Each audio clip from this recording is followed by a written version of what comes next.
comrades, and welcome to this meeting. I'm going to keep my introduction very, very brief because we've got people that can discuss this much better than I can tonight. So obviously this meeting is to the core of anti-racist immigration and nationality laws in the statement that we produced. Britain's relationship with immigration has always been complex, but one thing is clear: our current system needs fundamental reform. As outlined in this leaflet, Britain has also both relied and benefited from immigration for centuries, yet historically, governments have implemented policies that discriminate against immigrant communities and Black people. This stark contradiction lies at the heart of our national debates. The Labour movement stands at a critical juncture. We must unite our communities and our working class in a fight against discriminatory policies. This joint statement from organisations including the Bangladeshi Workers' Council, the Caribbean Labour Solidarity, the Communist Party of Britain, and the Indian Workers Association makes this abundantly clear. We stand for equality, not discrimination. What does equality look like in practice? First and foremost, this means repealing racist legislation and dismantling the hostile environment policies that have caused immense suffering. These policies aren't just morally wrong, they are dangerous to the fabric of our society, creating divisions where we need solidarity. The demand for safe and legal routes for migrants is not radical, it's humane. The current government's approach of outsourcing Britain's asylum system to Rwanda represents a shocking abdication of responsibility. We cannot treat people as problems to be exploited or exported. Immigration fees have become prohibitively expensive, creating a system where rights are available only to those who can afford them. The two-tier system undermines the principle of equal treatment under law. Similarly, the practice of housing people in detention centres rather than communities without proper support strips migrants of dignity and opportunities. This joint statement rightly opposes income thresholds as a determinant for immigration status. Such thresholds create artificial barriers which disproportionately impact working class migrants. Instead, we must advocate for fair and equal treatment regardless of economic status. Asylum seekers and refugees deserve the right to work, indefinite leave to remain, access to public funds, and faster pathways to nationality. These aren't privileges, these are essential elements of a system that recognises the humanity of all people. Perhaps most concerning is the government's power to revoke UK citizenship and deport those who have established lives here. This creates permanent insecurity, even for those who have followed every rule. Children without citizenship should automatically receive it upon adulthood, ending the limbo many people experience. Our Labour movement must demand proper parliamentary scrutiny of all changes to immigration and nationality laws. The discretionary powers currently held by the police and the Home Office have led to injustice and must be curtailed. The Windrush scandal demonstrated the devastating consequences when these powers are misused, and the current Windrush scheme remains inadequate. As we move forward, we must recognise that the immigration policy isn't just about numbers, it's about people. It's about families seeking safety, workers contributing to our economy, and communities being enriched by diversity. The call for anti-racist immigration laws isn't special pleading, it's a demand for basic justice. Trade unions and other labour organisations must support existing campaigns for immigration reform. This isn't about replacing current efforts, but strengthening them through solidarity. The statement we produced acknowledges that more needs to be added to these demands, recognising that reform is an ongoing process requiring continued engagement. So tonight we have speakers, as previously mentioned, that have excellent knowledge and no doubt important contributions to this discussion. So I'm just going to start with a bit of housekeeping. Can you please ensure that you are muted if you're not speaking? I'll ask everyone to wait until all initial contributions have concluded to raise any questions, to ensure that we have adequate time for replies. Anyone who doesn't feel comfortable raising a question can directly place them in the chat, and only if we have time, I can read them out. We aim to finish around 8 p.m. So we're going to start off with Luke Daniels, if we can. Great, thank you. Thank you very much for that introduction, Victoria. I agree to just give an overall view really about the immigration, and I'm sure we'll get more detail filled in. But for me, from the first time I arrived in this country about 50 years ago, almost every election has been about a numbers game. And that is a problem that we need to address in many ways, because I think for Black people, and by Black I mean people who are non-white. I know sometimes the general term of Black and brown is used, or the global South, or the global majority and so on, but I think it's actually important that Black is sometimes used as a political term that is inclusive.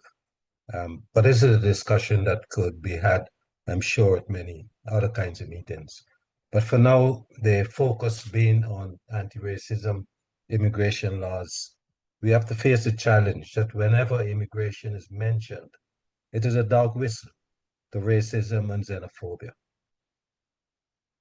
Historically, immigration laws were introduced to keep mostly Black people out, but some whites, not considered equal to the English, were also considered a problem, such as Irish, Roma, and other, especially Eastern European groups. We can't forget no Irish, no Blacks, no dogs. We need to be reminded that this was the kind of notices many of people from the Caribbean faced, and of course the Irish faced in the UK. Immigration is deep, racism is deep-seated in this society. Almost every institution in this country has been declared institutionally racist. The research has been done. It is a huge problem. And this is why it is easy for the racists in some ways to do the dog whistle about immigration and really meaning racism in many ways. When we see the Labour Party, Starmer coming out with, that they of an island of strangers, we know that he is making reference to Enoch Powell's River of Blood speech. This is how we feel it. And it's important we keep challenging, all the main political parties. We know that Farage, he wears his racism on his sleeve, so we know that it's there. But the conservatives have been no less racist in many ways with the hostile environment that we've been subjected to, which I've argued in other places that this is a result of the enslavement and colonialism that has gone on throughout the centuries. We're not seen as fully human, so we get treated as though we were not. Separating our families and loved ones was rooted in colonialism and racism, and it continues to this day. And it's shocking that the Labour Party would be the party that most immigrants voted for, I think, in most elections. Historically, Caribbean people have supported the Labour Party, and this is a slap in the face to be treated in a way by the Labour government. The problem only arises at times whenever there's lack of opportunity, lack of resources for the working class people. Usually when people are in full employment, they have good housing, jobs, and are well fed and drunk, and drinking, not drunk, but drinking, they're able to not pay attention to racism. The problem is not there until there's election times and we see the elite class that need to be in power, political class, if they feel threatened by being out of office or out of power, suddenly racism is on the and immigration is an issue. And I guess the solutions, how do we challenge it? One of the, for me, the issues around it is how do we start to make anti-immigration a racist kind of position in many ways for some of these, that it is not an acceptable thing to be raising at every election numbers. I've just prepared a short presentation because I know there are many speakers. I think I shall stop there because I know there's many opportunity for questions put in, but for me, the main issue is this challenge about how do we start to make anti-immigration a racist issue so that it's not so acceptable for politicians to keep raising it at elections times. I'll end there and wait for questions and comments. Thank you. Thank you, Conrad. Next, we have Nadine, who's going to be speaking about the government white paper. Nadine? Okay, thanks very much, Victoria. I've been looking at the new government white paper, which came out in May, which is called Restoring Control over the Immigration System. And I think the Restoring Control is a very useful memorial that whilst we go through what's happening. I'd probably go further than Luke. I think the white paper exemplifies the fact that it has been Tory Labour, Tory Labour, Tory Labour throughout the years from at least the Second World War, who've controlled immigration to suit their own purposes. I'm going to talk about the white paper. It's actually part of a package because at the moment there's a border security bill going through Parliament, and that's the bill which at its highest point got rid of the Rwanda scheme, but that's its high point. The Labour Party is not repealing much of the Tory legislation, and one of its low points is that because there's fixation about the small boats in the Channel, it's now equating smuggling desperate asylum seekers into the UK with assisting terrorism. And that's where the Prime Minister plays a particular role, given his role previously as a prosecutor and the fact he's completely forgotten his actual roots in law, which were very different. There will also be a further asylum bill later in the summer, which will continue to victim blame the people in small boats. Now, the interesting thing is that at the same time as blaming the migrants for lack of housing, lack of jobs, the government is taking no steps in a social and economic way to actually challenge those shortages. And I'll say more about that as I go through. Now, the content of the white paper is very dense, and I'm sure most of you haven't read it. Perhaps nobody's read it. There's a few platitudes about the extent to which Britain has benefited from migration. But really, it's a further chapter, in particular Labour's attitude to migration. Essentially, it's the same old tune of colonialism. Use labour from abroad solely when it benefits the British economy, with the hope these foreign workers will be here for the shortest time possible. Therefore, in this white paper, for the first time, they're trying to attack the right to obtain indefinite leave to remain. They're going to press the time you have to spend here with legal visas up from 5 years to 10 years. I'll come back to that too. In the white paper, there's no acknowledgement of, for instance, Commonwealth citizens as partners, despite the lauds they give to being head of the Commonwealth. And there's no mention of the shortages in hospitality and agricultural sectors. It is a very class-based white paper, as well as being a race-based. And I think for the first time, it's slightly more race and class than just race. Now, for years, there have been special visas for millionaires and special visas for high-tech industries. But this time, the white paper says many times, we want to increase visas for the best and brightest global talent. They will add to the visas for global talent, high potential individuals, innovators. And it's interesting that actually the fees to apply in these categories are much lower than the fees to apply if you're a poorer migrant or if you wish to bring your family with you. There's also an existing immigration skills charge for sponsors trying to bring in lower skilled workers for their own industries and their own shops. That is going to be, the surcharge is going to be increased by 32%. They're also raising the threshold for the salary levels that people have to meet to apply in employment for employment visas. And most particularly, you may have heard of it. At the moment, there's a category for health and social care workers, and there are some 108,000 people on that category. That has been, it will be summarily abolished.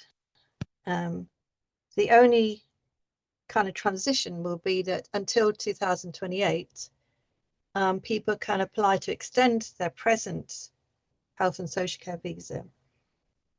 And other unskilled, what they term unskilled workers, can apply to enter into that sector. Quite how they intend to meet the care needs of the increasingly elderly population is not addressed at all. All the things in the white paper presume miraculously that other white British workers will suddenly become care workers, agricultural workers, or work in hospitality.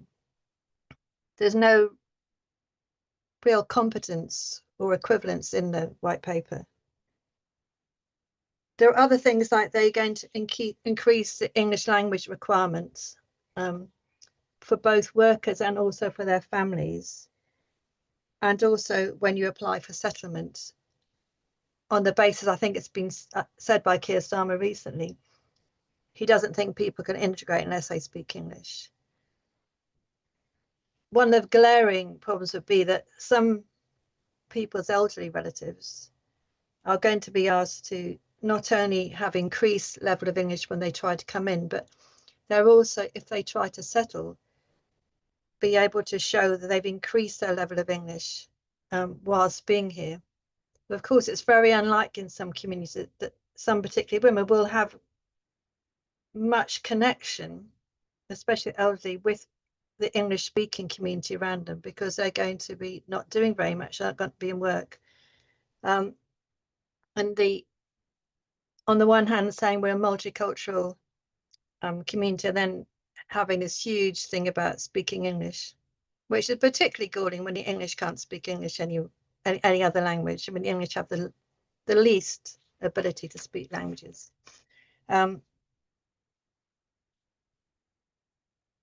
There's also going to be introduced for the first time for families this good character requirement. Good character means that you haven't not only had any criminal background, but also you haven't offended a number of unspecified things you might have done in the past. This is a requirement when you try and naturalize, people might be aware. In that sector, it's caused huge problems because it's very difficult to challenge in law the very nebulous, ill-defined term good character. And I think this will be used to decrease the number of people who qualify for settlement and their families. The Home Office has always had the idea that family migration, that the family member who comes here is a kind of Trojan horse, and they will then want to bring everybody in their extended family. Actually, a lot of migrants don't bring anybody. For instance, unaccompanied asylum-seeking children can never bring anybody, they're not permitted to. But still, the Home Office rhetoric is it's a Trojan horse. I'll just read you one of the quotes from the right paper, which actually shows the intent, and it actually Victoria used the word privilege, and actually the Home Office also used the word privilege in a very different way. So at one point they say, we will therefore reform the current rules around settlement to an expansion of the principle behind the points-based system, that individuals should earn their right to privileged immigration status in the UK through their long-term contribution they bring to our country. And actually that kind of says it all. I think it's also worth looking at the figures because they keep on going on about net migration. Net migration has become a mythical factor for Keir's government, but actually the fact that Brexit and international conflicts have stopped the ability of British people migrating, particularly the war in Ukraine has stopped a lot of routes out of the UK, as has Brexit. Therefore, that side, the people leaving a country has been deflated by government's policies. Also, now we're outside the EU, we are no longer part of what's called the Dublin regulation, which was a kind of burden sharing facility for asylum seekers, which meant that people shared, that EU countries shared out responsibility for refugees.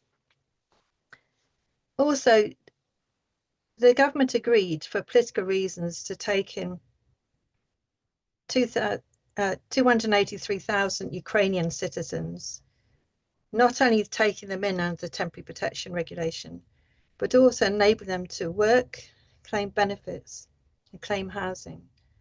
I did that for political reasons, with an attitude completely different to all the many refugees and other black migrants trying to get in. They also agreed for 30,000 people in the last year alone to come in from Hong Kong. They did that because the British lease on Hong Kong had run up, and it was part of the agreement of them leaving Hong Kong. In contrast, 37,000 people have arrived in small boats. You can see the disparity in those numbers.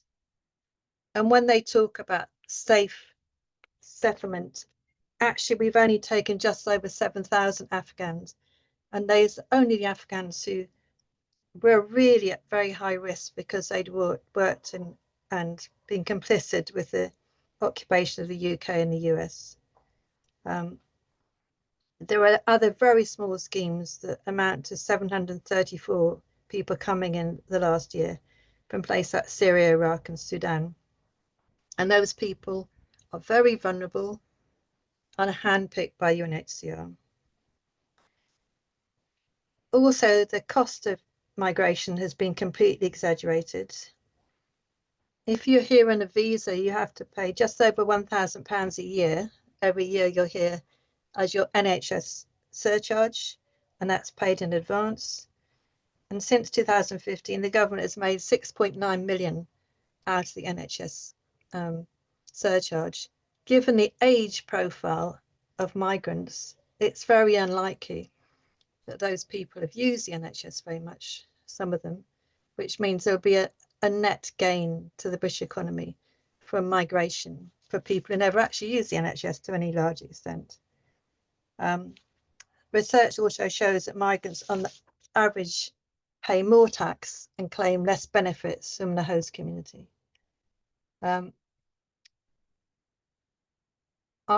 Was involved in migration as a barrister and a judge for a long time, and the government's now spending thousands and thousands by paying private companies like Clear Springs to partially renovate old army bases like Weatherfield to house asylum seekers.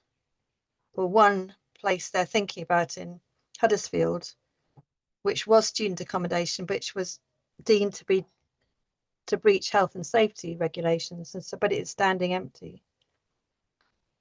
They're spending thousands and thousands on the home office structure of asylum support and paying out to the privatized.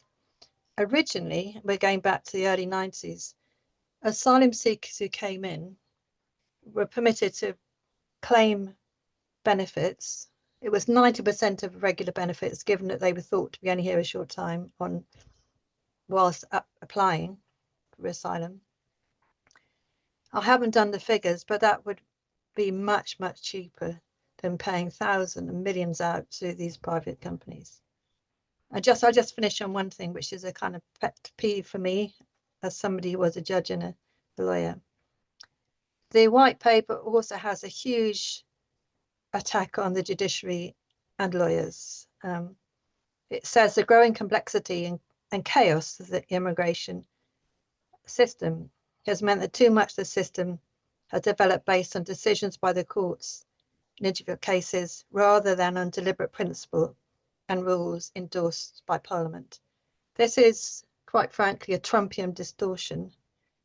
Immigration rules are drawn up by parliamentary draftsmen and the Immigration Service and approved by Parliament as secondary legislation. And rather like Trump's distortions, these rules are affected by the courts, because sometimes the courts have cases where a person will say the rules are such that they break both national and international law. And that's where judges and the lawyers impinge on the rules made by Parliament. The government in particular is attacking Article 3, which is the right to private and family life, because as I said before, they really view family migration as a Trojan horse.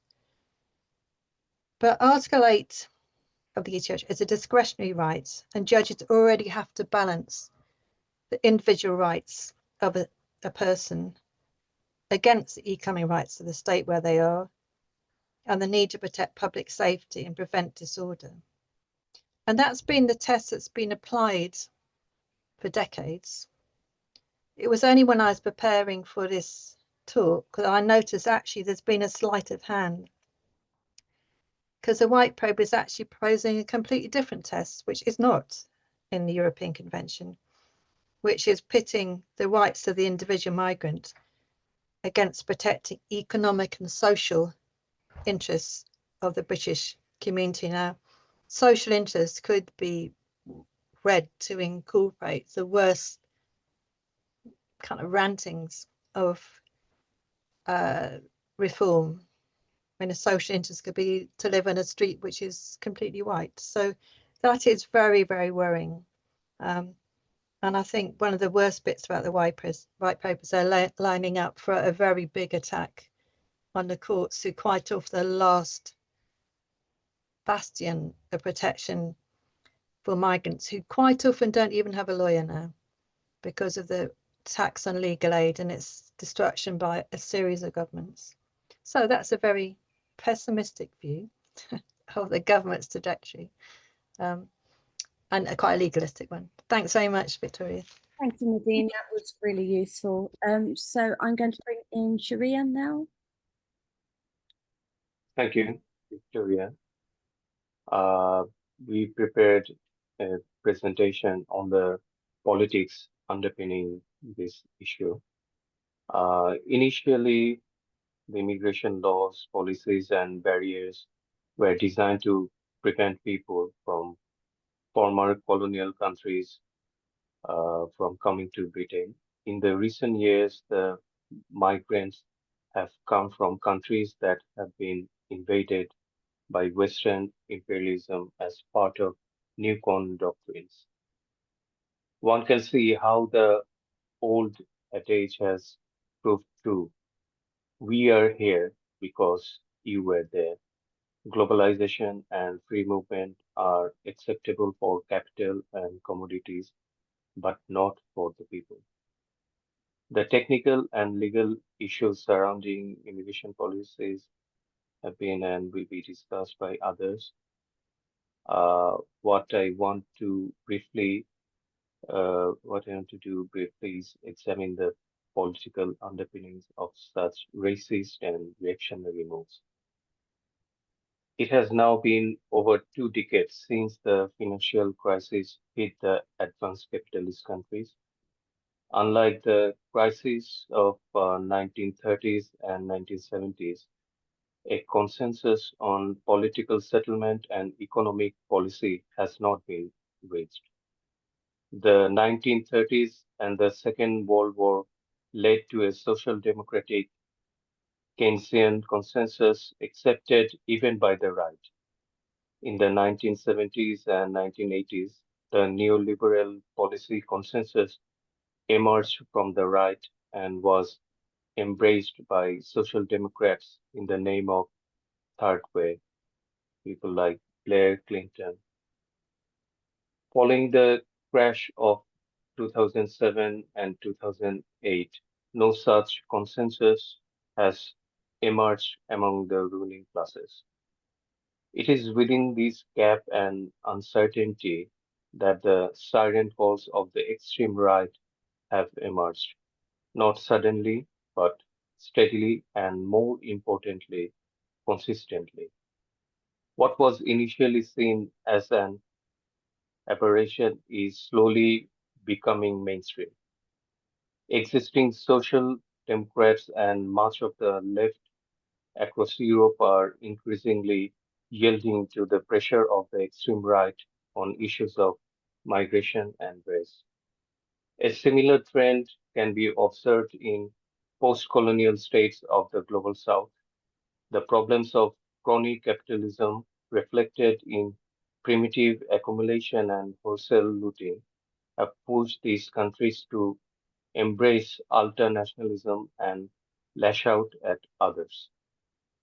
Thus, Modi's intense Hindutva ideology in India, which carries strong anti-Muslim undertones, and Erdogan's blend of Islamist, author, uh, Islamist and Turkish nationalism, marked by anti-Kurdish attitude, exemplify this trend.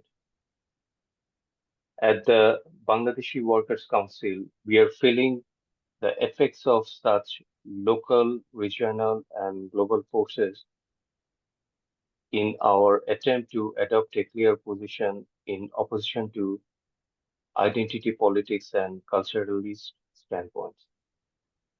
In Britain and Europe, the extreme right offers a simple populist political solution to complex economic problems that blame the migrants. Their continued arrival, they claim, is responsible for working class misery in the form of low wages, housing shortages, and cuts to welfare benefits. Such is the base appeal of Farage and other extreme right-wing forces. All this is tied to a clarion call for jingoistic nationalism. This is the toxic brew we must confront, fight, and defeat. How can we begin to do that? The first step is not to equate working class responses with false consciousness. We must start from where a section of working people, those influenced by right wing ideas, currently stand. Politically, we need to construct a united front against fascism that recognizes the tensions within the working class. Such a united front must involve a clear ideological campaign that addresses their concerns in simple terms and offers specific alternative solutions.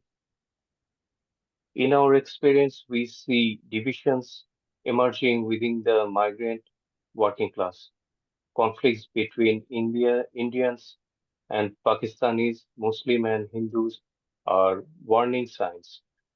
Why is this happening? Just as in advanced capitalist countries, ruling classes in the global south are turning to aggressive nationalism based on religion, ethnicity, or other markers to garner political support. These divisions are now spilling over into Britain. Hence, there is not only a division between the white working class and migrants, divisions are increasing along lines of ethnicity, religion, and country of origin. It is critical that we seriously consider holding joint events and programs to foster greater unity at a concrete level. BWC is working to organize joint initiatives with comrades from India, Pakistan, Sri Lanka, and other communities. We played an instrumental role in organizing the 80th and 85th anniversaries of the Battle of Cable Street. In 2026, we are planning together with other organizations to hold the 19th anniversary. In short, serious ideological work against identity politics in the form of concrete joint programs within a united front framework is an urgent necessity. Thank you. Thank you so much. Another excellent talk. So Tony, now, if you are ready to come in on what are the status now, demands, and a demand for change in the workers' visa system. Tony? Yeah, thanks very much, Comrade Victoria, and thanks very much to all the other speakers that have come in. There's a lot of food for thought, I think, in terms of this. I'm speaking this evening as a representative of the Status Now network, and I'll explain what that is in a minute. I'm going to cover what Status Now calls for, as Comrade Victoria said. I want to say a few words about issues around work visas, which Nadine, in a sense, touched on as well. And I want to finish by talking about my union's campaign for safe routes, which again, Nadine touched on. Status Now network brings together people and their bodies, the representative organisations, who have lived experience of being a migrant. It was created during COVID because of the exclusion of people from the health service during that time. And we call upon the British and Irish states, because we have members who act in Ireland and Britain, to act immediately so that all undocumented, destitute and migrant people in the legal process are granted indefinite leave to remain, which of course is totally contrary to the current white paper. Indefinite leave to remain so that they can access healthcare, housing and food from the same sources of income as everyone else. In other words, what we want to move away from is the hostile environment that has been existed in Britain now for decades, if not for longer. And I want to start, I think, by doing a couple of quotes from a bloke called Colin Yeo, who's an immigration lawyer. The British government and the Home Office in particular, it's noticeable today, by the way, that there was a meeting in the House of Commons calling for the Home Office to be stripped of its immigration rules. But since 1962, successive governments, both Labour and Tories, have pursued an exclusionary citizen policy. And it's hard to escape the conclusion this was and still intend to preserve the existing ethnic composition of the population. In other words, not to beat around the bush, Colin says, the policy is racist. Contorted legal devices were initially developed to maintain a facade of white citizenship, but in practice they denied rights of entry to those citizens who were Black or Asian.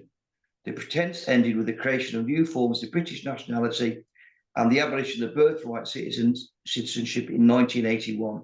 Since then, citizenship policy has been repeatedly tightened further by means of wider and tougher character tests, a written examination, dramatically increased costs, new bureaucracy for EU citizens seeking citizenship, and the increased use of citizen stripping powers. For a short time, during David Blunket's tenure as Home Secretary, cosmetic attempts were made to present British citizenship as a more potentially inclusive in nature, while in reality, reforms only made citizenship harder to actually get. And that was designed deliberately. And I think one thing we need to look at then is the key moment in the development of the hostile environment. Now, I had a friend who died, actually, who lived in Wolverhampton, who was part of the Windrush generation. She'd worked in the NHS ever since coming over here, and she sofa surfed for the last 5 years of her life. And she died and she was 70 odd when she died. She was sofa surfing at that because she'd been stripped of citizenship. But the key moment, the development of the hostile environment for immigrants, was the creation of, in 2012, of a secret interministerial group in government, initially called the Hostile Environment Working Group. A wide range of ministers from across government departments were involved, including acting for care services, employment, housing, schools, justice, health and transport. The idea was to make life in the UK intolerable for those who are unlawfully resident by cutting them off from the necessities of life and preventing access to public services. This was to be achieved by requiring the production of immigration papers in all walks of life. And here lies the origin of the problems experienced by the Windrush generation. The government wrongly equated absence of papers with absence of permission. And whilst it was true that those unlawfully in the UK would not have had immigration for paperwork, it does not follow that all those who did have the right to be here would be in a possession of their documents. The working group came up with a wide range of new regulations and data sharing agreements between government departments, so that if a person was deemed to lack evidence of status by one branch of government, like the NHS or the police, that information would be shared with various other branches of government too. The culmination of the group's efforts were the Immigration Acts of 2014 and 2016. Now, Nadine may be able to comment on this, because I have read the white paper, Nadine. I couldn't see any removal of those particular powers in the white paper. Indeed, in some areas, they were strengthened. So that's written there. One of the things I think we've picked up on quite recently is the important campaign to get recognition to secure safeguard for people affected by recognising their rights as workers. And it's a great disappointment, actually, to me personally, as a union activist, but also, I think, to the understanding by a number of people in the Labour front bench who were commenting on this. When I raised a question with them and said, if someone is working in this country on a workplace visa and they are forced out of their job by an employer, and that employer, by the way, could be university, will they have the right to go to an employment tribunal to challenge unfair dismissal? And the answer I got back was, of course they will. The Employment Rights Bill will give them that right. It doesn't. If you don't have a work visa and it's withdrawn by your employer, the immigration law trumps employment law, and you will immediately be sent back. And I know, talking to comrades during the UCU strike of a couple of years ago, there were many people who were crossing picket lines who were actually left-wing trade unionists back at home, who were worried about not crossing that picket line because they'd been told by the boss within the university they would be let go. In other words, their workplace visa would be let go off. So one of the things that we're very disappointed by in Status Now at Work is we're not treating a worker as a worker. We're treating them as two classes of citizen. One has a work visa and they really don't have much right to be here. And the other one is an indigenous worker, if you like, someone who was born in this country in most cases. So workers of migrant backgrounds make up a fifth of the UK working population. That's what we're talking about here in terms of numbers. That is not my statistic, that's come out of government sources.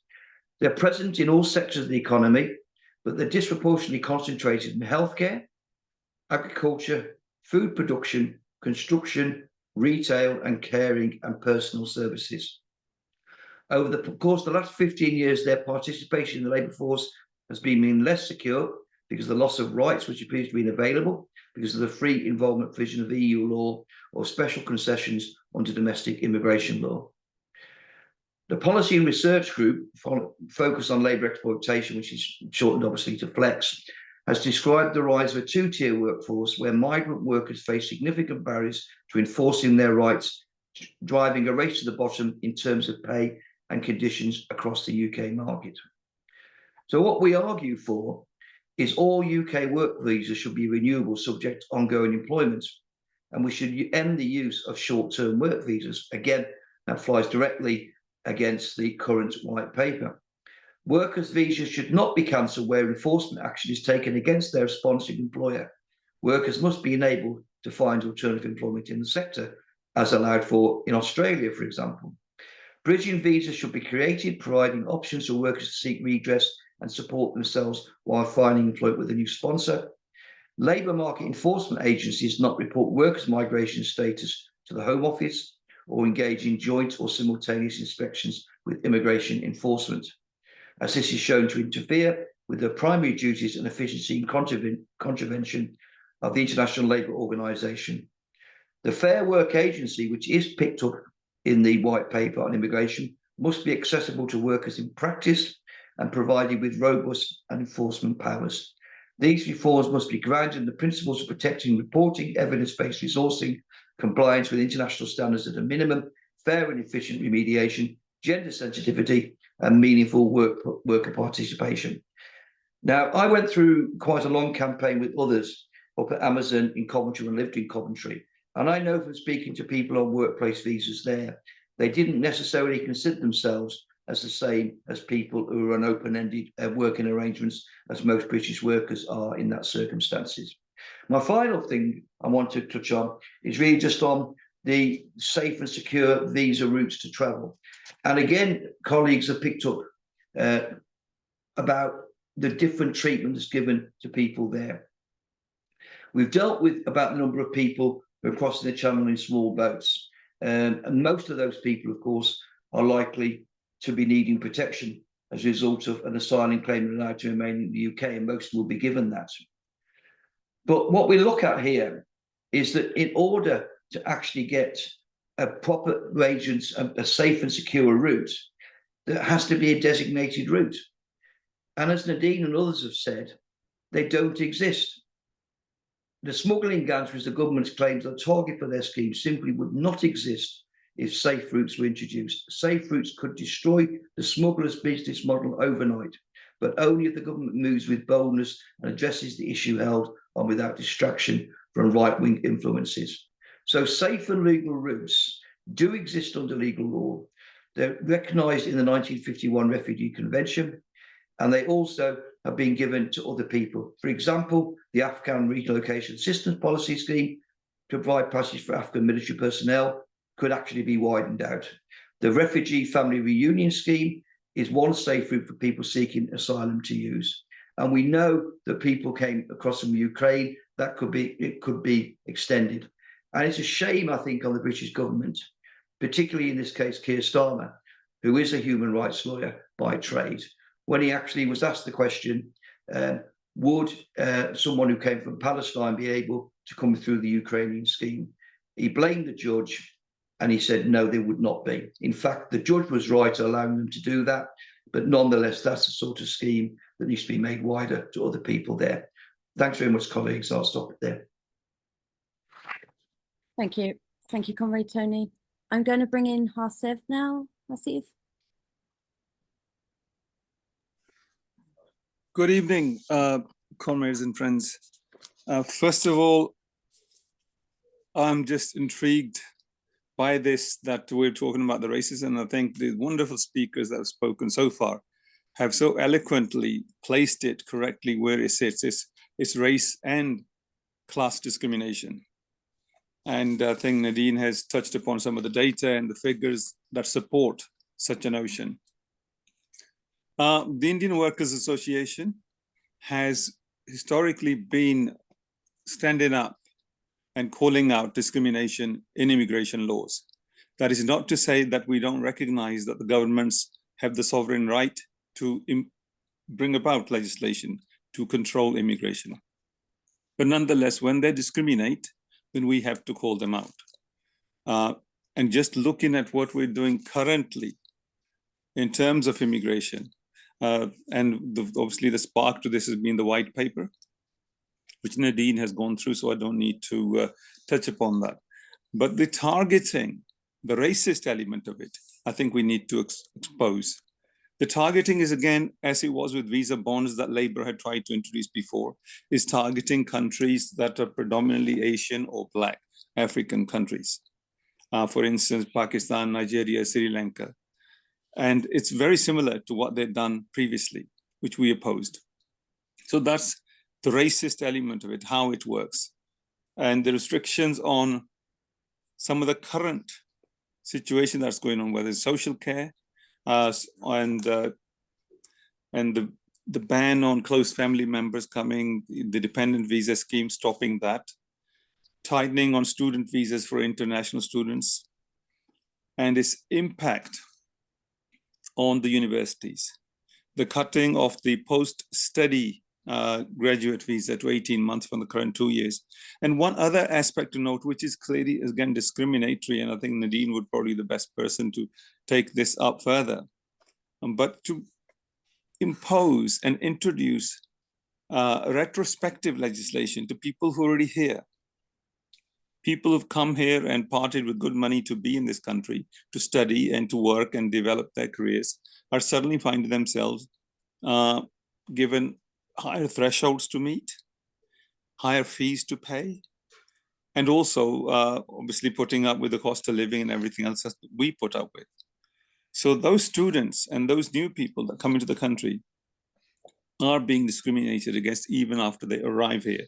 And of course, the white paper and everything else is to restrict further movement of people to this country. And I think from our perspective, from the Indian Workers Association, would be to put forward the positive contribution that migrants make.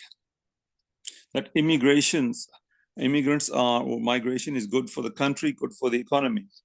The students alone was 49.8 billion contribution in a year, annual contribution.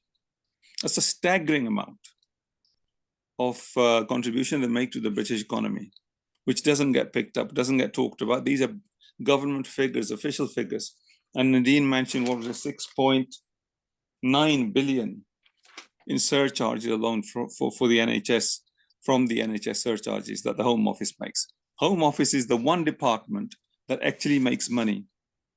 This is why in the public sector review, it actually didn't get any additional funds, because it actually makes profit, and makes a profit from migrants and people who come to this country. The different schemes, whether you to visa, official routes these are, whether they're visa schemes or to stay here and for indefinite leave to remain, to apply for that, apply for British citizenship, all of these been hiked up over the years. So not only is the time that it takes for people to obtain citizenship has gone up, but the fees have gone up alongside. And that, again, questions Britain's target of being compared with, say, Canada or with Australia, applying similar rules. In those countries, when migrants land, they're given PR.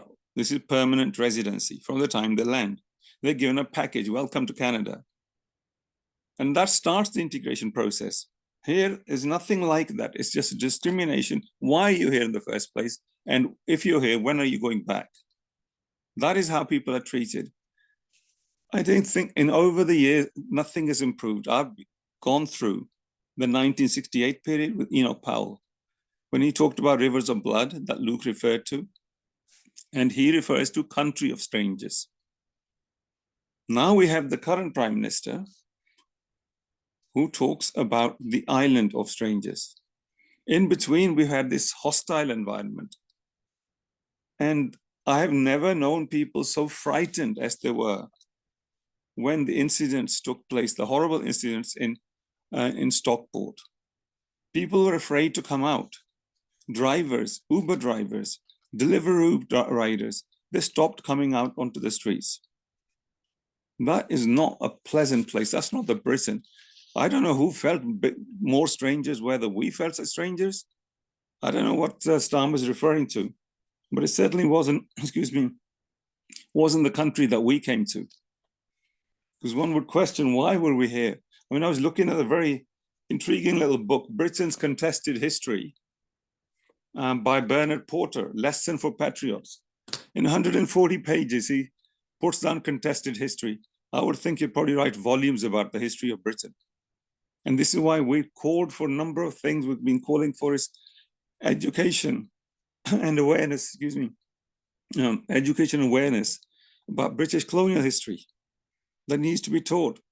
And if we are to tackle this as we tackled previously, the immigration changes, whether it's the 1971 or anything following that, was by doing TU classes. So trade unions and workplace, there must be awareness, there must be dialogue, there must be discussion. There must be a discussion in the schools and the colleges and the universities. And we've, sorry, let me get some water. We'll fully endorse the call by the Tony Conway referred to, this registration and legalization of undocumented, to provide documents to the undocumented migrants. By doing that alone, we don't address a lot of human rights issues. We address a lot of fear and exploitation. This is a class exploitation taking place, where these people have no rights. We're getting people now who come here as students, get injuries working with builders, and they can't work anymore. They're injured forever. Life-threatening injuries are there, and they have no rights, no recourse to public funds. The threshold for whether it's fiancés or whether it's a married person trying to bring his family, wife and children across, are just enormous. There's very few people earning those sort of money to be able to start a family and bring somebody over. The scales required 38,700, whatever it is, for high skilled. Again, there's very few jobs to go and for people to apply for. And this strange thing that somehow the lack of training and employment for the British public is being caused by immigration. I mean, it's just laughable. These are systemic of the capitalist system, and which is geared towards profit. I mean, it's now geared towards building armaments. So one could argue whether what profit, what they're talking about is, it's not even, that's not even something we're going to consume. And it's something that, we used to say before that unemployment and inflation are not caused by immigration. Come off it, we know the reality is profit. So, it is just, there is nothing new in what they're doing. They're just repackaging the whole thing to try and copy reform. And conservatives have done that. Now the Labour Party is doing the same thing. And to even argue that the reduction and the stagnation of the per capita income of Brits is somehow impacted by immigration policy. And what Nadine said is really worrying, in that I'm really pleased that she highlighted this good character. Good character is something that the Americans use. They use it a lot. People are afraid to come out on the streets. For us, maybe going out in support of Palestine would no longer be considered good character. Us going out protesting against immigration laws, discrimination, against racism would no longer be called good character. It's our right to speak, to freedom and freedom of expression that is being placed under this good character. We will certainly be looking at that. So I'm really pleased that Nadine has really picked that up for us, and would like to hear more as to how we can work on that. There's a lot that we can talk about on all of this. The reduction, the impact of all of this is hitting our universities. There's further cuts being threatened in universities, in places of higher education, further education, because the imposition of these draconian immigration threats in immigration law. Is not law yet, it's a white paper. And the IWA is committed to building a campaign of like-minded organizations to take this forward. We need to take this forward. We need to make this demand of documenting the undocumented, to lifting some of these artificial barriers, to make sure that the students can afford to eat. International students can afford to eat and get some healthcare. They pay for healthcare, but they can't access it. It's not just the people who are permanently resident here can't access healthcare. Students can't access it at all, yet they pay for that unless they get it at the university. They can't get it outside. And the final straw that really has come in the mask, the removing the mask of equality, diversity, and respect, is the phrase by Starmer, for which I think he should be asked to apologize and retract his statement. I think that should also be a demand. If we're against, these are basic things that I think we can talk about and we should ask for. And while we celebrate everything else, because during that Stockport time, you may recall centers or offices that was providing advice and information to migrants were being attacked. Refugees, hostels were being attacked. We need to provide that security. We need to develop that confidence. Then Starmer can talk about his integration. You can't integrate between uneven or unequal people. You have to try and promote equality. And we will need to work on that. Thank you. Thank you, Conrad. All of the discussions so far have been really, really important, and I'm sure that generated a lot of questions. I'm going to open up the floor in a second. What I'm going to do is take questions first from everybody, and then our speakers can come back. Once again, I just want to thank the speakers now in case we don't get time at the end. And we're opening up a discussion really on how to turn a hostile environment into a fertile environment. So does anyone have any questions or any contributions? Just raise your hand in the chat and I'll call you in. Evan? Comrade Devon? Yeah, thank you. Right. Thanks very much. Yeah, no, some great, very, very impressive contributions there. I think one thing I would like to start off with is a bit of what is actually, I think, might be a bit of a controversial point of view, but I don't think it should be, is that we often hear the question of immigration being talked about as if it's either a good thing or a bad thing. Immigration's good for the country or it's a massive problem. And sometimes you have the same politicians who'll say one thing 1 minute, and then when it suits them saying the other thing.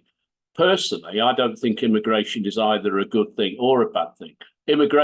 Migration across the planet, including to this country, has been a fact of human history. The extent to which it's a good thing or a bad thing, right, is entirely dependent on context. Whether it's good for the country or not depends on whether you actually believe that there is some homogenous country that where everybody has the same interests, as if there's no class contradictions. It's just not. It's just, to me, it makes no sense to be talking about things in that way.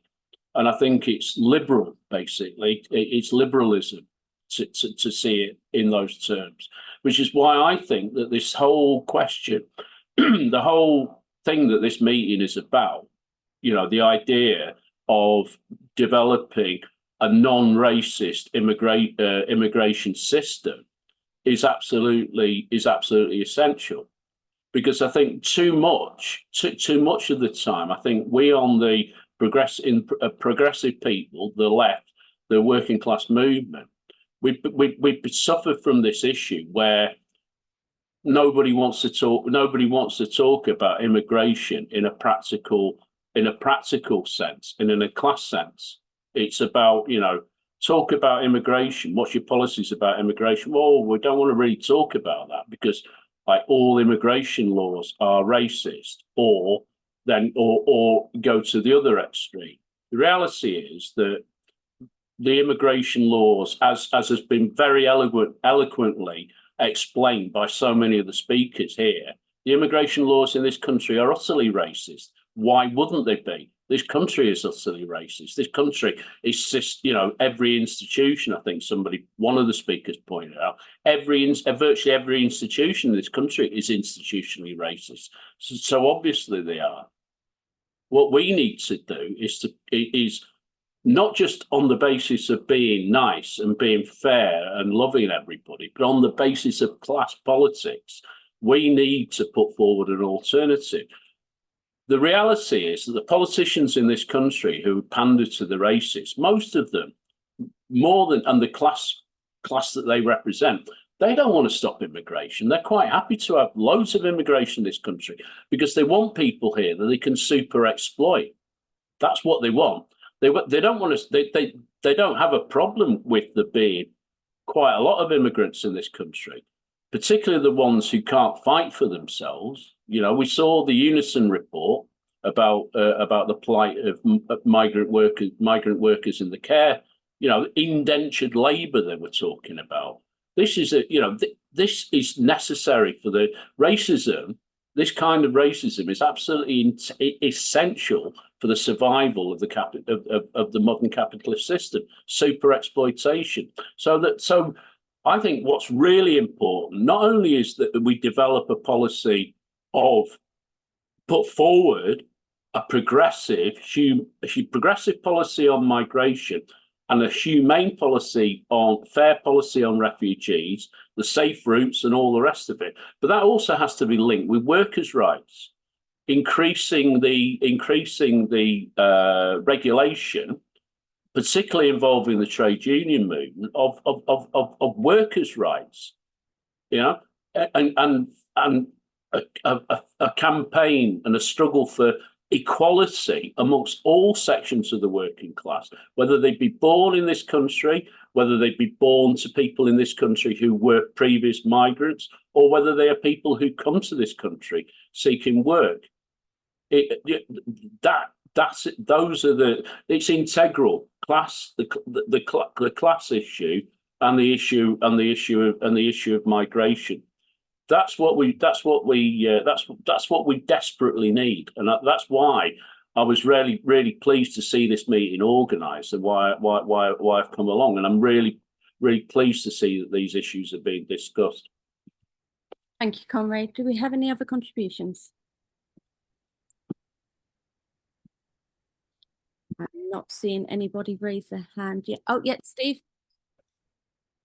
Yes, just to say that while the arguments about why immigration is good for us all and all this sort of thing can verge on the liberal, I do think that it's important that when we're looking in our workplaces, that we provide these kind of arguments to those workers who instinctively are anti-racist but don't necessarily have the arguments. Now, my trade union, UCU, has produced a pamphlet entitled Why Immigration is Good for Us All. And it's, I think it's been quite useful for people who just, you know, in those kind of canteen arguments that can be so kind of, because the bloke you're arguing with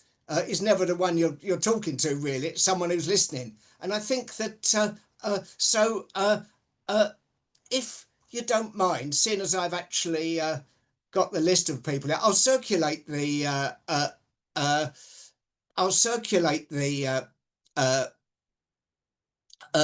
document, and some people may find it of use, but and if you don't, you don't. But I do think it was quite a valuable initiative by my trade union, just to sort of present the arguments in a simple form. Thank you, Conrad. Any other contributions? I don't see any. If you can raise your hand with the little icon, because I can't see everybody on my screen at once if anyone's waving. If not, I will move us on to bring back if any of our speakers want to come and speak on those points that have just been raised. Harsev?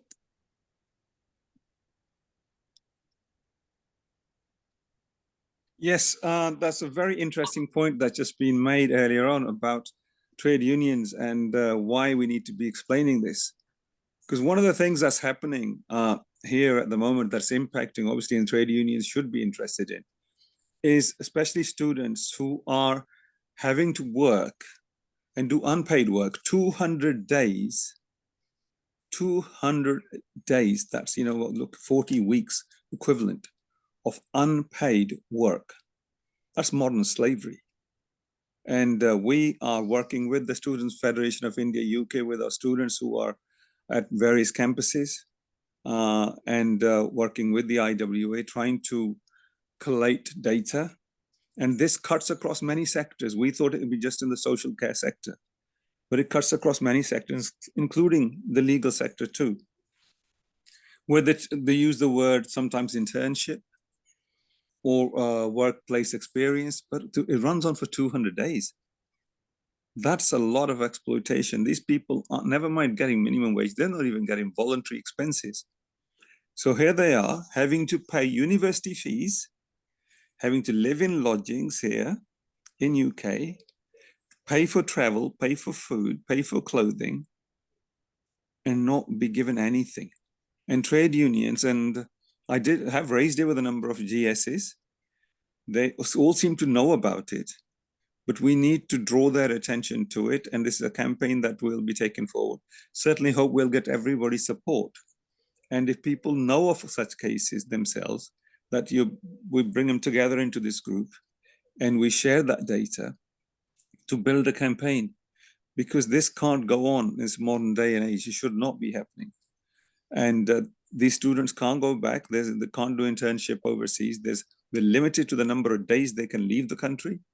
If they go even one day over, they're kicked out of the university. They could have done two years of their higher studies, and they won't get a degree. They'll be just off the university. And we are having to take up such cases and work on that. So I think it's a very important question that's been raised by trade unions, why we need their involvement.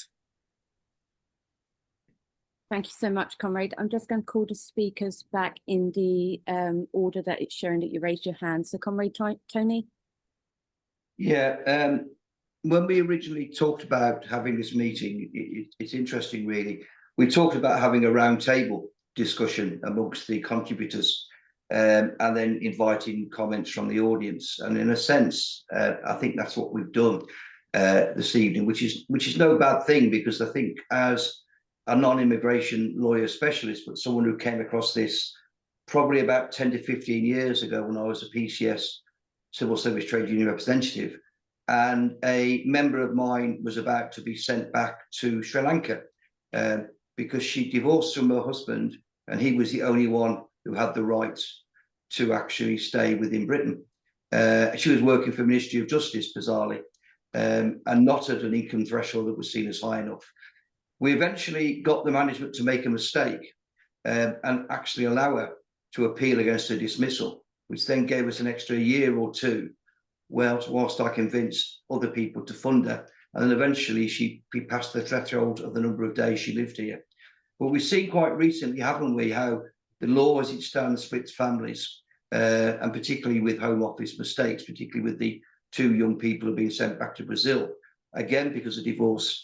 And Jaginda Bains made this point in the chat, because I think the law as it stands is not just racist, it's also misogynistic. It treats the man as the main breadwinner, and therefore if a woman falls out with that man because they're being abused, then in fact they will be put at severe risk, and that leads to further sexual violence against women in this country, and therefore it has to be opposed on that base as well.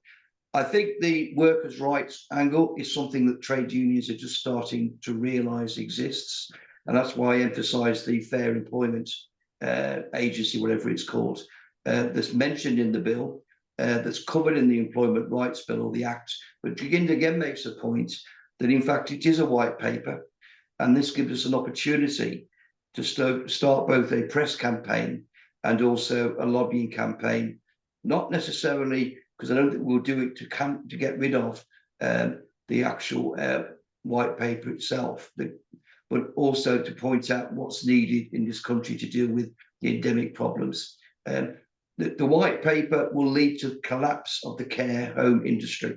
Absolutely certain about that, right? As Harsev said, it will lead to the collapse of many universities. So dealing with workers' rights and making sure they put those forward are important. From a status now perspective, we deal with this on a class basis, actually. It may not be the words that many of the organisations use. We do recognise that people need to come into this country, but what we do recognise is they're treated extraordinarily badly when they arrive here. Number of people that have joined our organisation have been waiting for over 10 years to get any form of right to remain, because they've not been able to convince the British government that they will be sexually abused in most cases if they're returned back to their home where they emigrated from, where they left. They've come in through safe routes, but they're still not giving actual leave to remain. And therefore, there's a lot going wrong here. And those people are abused economically and physically in their life. And you can see what happens when they get through the courts and they're given right to remain. They blossom into brilliant performers, artists, workers, because they don't have the oppression of the estate put on them.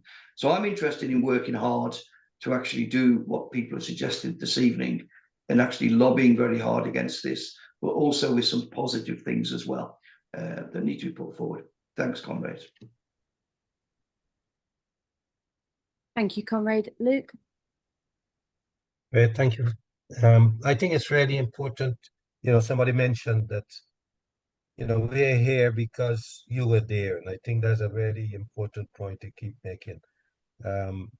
About educating people about why immigrants come to this country, why people are here, and also the effects of globalization that it has on those islands that are often sinking and people having to migrate, the results of many of the imperialist wars that are actually destroying people's livelihood and countries that they're having to flee. and people having to come often for refuge here. And I think people might well be reminded too that, you know, Britain is an island. You might well be facing difficulties. You might be looking to migrate to other places for British people. So immigration is something that has happened over the centuries, and it's a natural thing that happens. If one area becomes unlivable, people have moved. You know, when there were no borders, people just picked up and traveled to get to a better environment. And I think all the immigration laws that were put in place are meant really to keep people out. And the racism that is affected in that, I think, is one of the issues that we have to continually keep raising and looking at. I'm always reminded by the fact that, you know, nobody's born a racist, and they learn it, you know, from early on in childhood, throughout life. And we know that some exploit people because of that racism. It was actually started to benefit some people, and I think that's something we need to keep discussing. And I think meetings like this and forums like this is really important to keep raising these issues. So thank you. Thank you. Nadine, would you like to come in? Yeah, can I just pick up a few points made by other speakers, actually? We talked about the safe and secure routes, which are mainly for asylum seekers. And the government could really sort this out very quickly, because over the recent governments, they've really redefined entry laws. So to actually claim asylum, you have to actually gain admittance to the UK, because you can only claim asylum when you've got to your country where you wish to claim asylum. So in the fairly recent past, the government granted asylum seekers temporary admission. So it was a bit of a legal trick, really, but it meant that they were okay here. They weren't illegally here. They had temporary admission. The government could, at a turn of their hand, recreate temporary admission for asylum seekers. But instead, they've chosen to deem everybody who arrives in the UK as an illegal entrant, with all the consequent problems they have, being charged with illegal entry. And I think that's one thing the government could do really quickly. Somebody in the chat was talking about lobbying MPs. I do quite a lot of work with migrant children, and we found that most Labour MPs are just closing their doors to any kind of, even a big NGOs like, I don't know, Coram Children's Centre, UNICEF, are just not getting in. But I've been working with some of them and John McDonald, so we're going to have a drop-in session next week in Parliament where we invite MPs willing to put their head above the pulpit, and we're going to give them a briefing. I think it's something that could be done for a whole range. This is really about migrant children, that particular meeting, but it could be replicated, because there are the smaller party and the independents who would speak up, but quite often it's not particularly their area of expertise. They do need a bit of help and briefing. Somebody mentioned that case about another nationality who applied to the Ukraine scheme. In fact, the judge allowed it on the right to family and private life, Article 3. Now, as you probably remember, that judge, who actually is a judge in a court I used to be a judge in, has been pilloried in the press, in the Daily Mail, the Spectator, etc.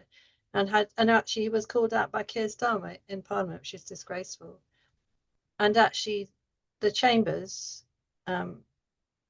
another Chambers I used to be a barrister, has also had a huge Spectator and Daily Mail attack on them, which is actually quite significant if you're a judge, because judges are attacked. People do come and knock on their door, they do break their windows, and it's happened to some solicitors' firms as well.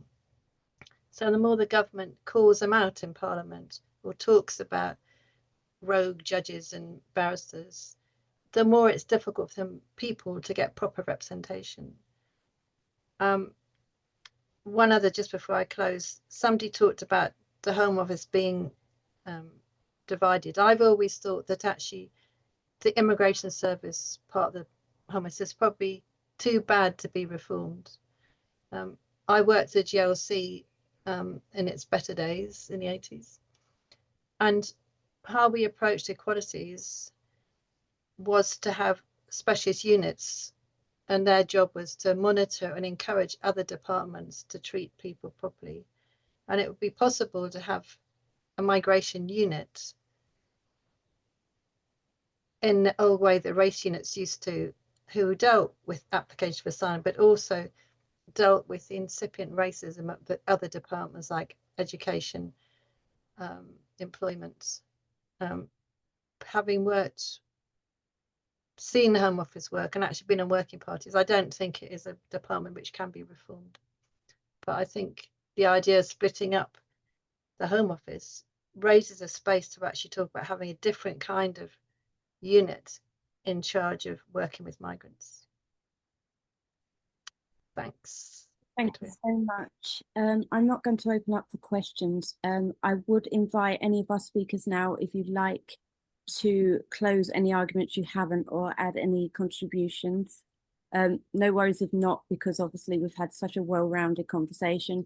I think a reason why we're not getting many questions is because so much has been covered by our excellent speakers tonight.